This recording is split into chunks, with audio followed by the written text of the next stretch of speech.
Welcome to my channel. ఈరోజు అమ్మ వంటల రుచిలో ఆరోగ్యకరమైన కొత్తిమీర టమాటా పచ్చడి ఏ విధంగా తయారు చేయాలో చూద్దాం.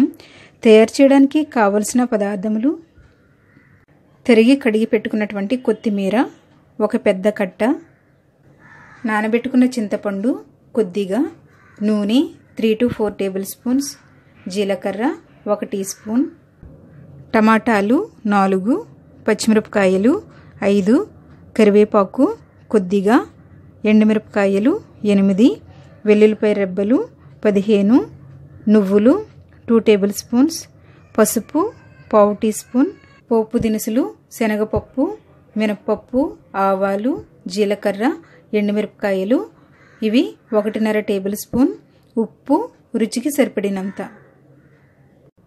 ముందుగా స్టవ్ మీద ప్యాన్ పెట్టుకొని జీలకర్ర, ఎండుమిరపకాయ ముక్కలు, నువ్వులను వేసుకొని వేయించుకోవాలి. ఇవి వేగిన తర్వాత ఒక ప్లేట్లోకి తీసుకుందాం. ఇదే ప్యాన్లో 1 టేబుల్ స్పూన్ నూనె వేసుకొని పచ్చిమిరపకాయ ముక్కలు వేసి కొద్దిగా వేయించుకోవాలి. ఇవి వేగిన తర్వాత తరిగి పెట్టుకున్నటువంటి కొత్తిమీరను వేసుకుందాం.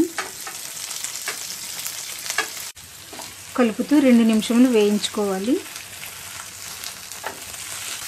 2 నిమిషములు వేయించుకున్న తర్వాత తరిగి పెట్టుకున్నటువంటి టమాటా ముక్కలను వేసుకోవాలి.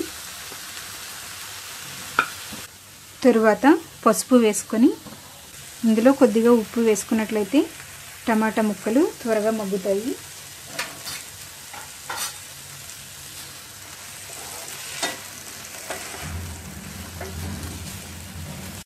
మూత పెట్టుకొని లో ఫ్లేమ్లో 3 నుంచి 5 నిమిషములు మగ్గించుకోవాలి.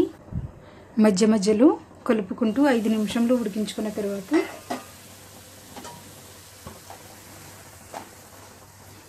స్టవ్ ఆఫ్ చేసుకుందాం. స్టవ్ ఆఫ్ చేసుకుని ఇది చల్లారిన తర్వాత మిక్సీ పట్టుకోవాలి. మిక్సీ జార్లో ముందుగా వేయించి పెట్టుకున్నటువంటి నువ్వులు, జీలకర్ర, ఎండుమిరపకాయలను వేసి రుబ్బుకోవాలి. ఈ విధంగా రుబ్బుకున్న తర్వాత వేయించి పెట్టుకున్నటువంటి కొత్తిమీర, టమాటాను వేసుకోవాలి. తరువాత వెల్లుల్లిపాయ రెబ్బలు, నానబెట్టుకున్నటువంటి చింతపండు, రుచికి సరిపడినంత ఉప్పు వేసుకొని దీనిని మిక్సీ పట్టుకోవాలి. మరీ గట్టిగా ఉన్నట్లయితే చింతపండు నీళ్లను కొద్దిగా వేసుకొని రుబ్బుకోవాలి. ఈ విధంగా రుబ్బుకున్న తర్వాత గిన్నెలోకి తీసుకుందాం.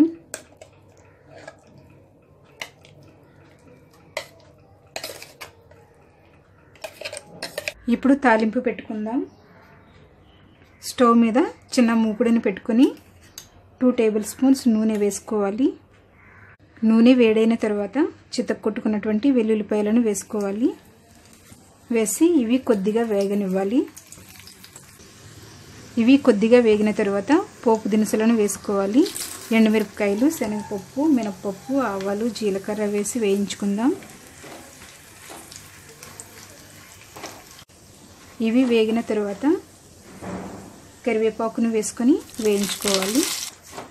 ఇలా పోపు వేగిన తర్వాత స్టవ్ ఆఫ్ చేసుకొని పచ్చడిలో వేసుకొని కలుపుకుందాం. వేయించుకున్నటువంటి పోపును ఇందులో వేసుకొని కలుపుకుందాం.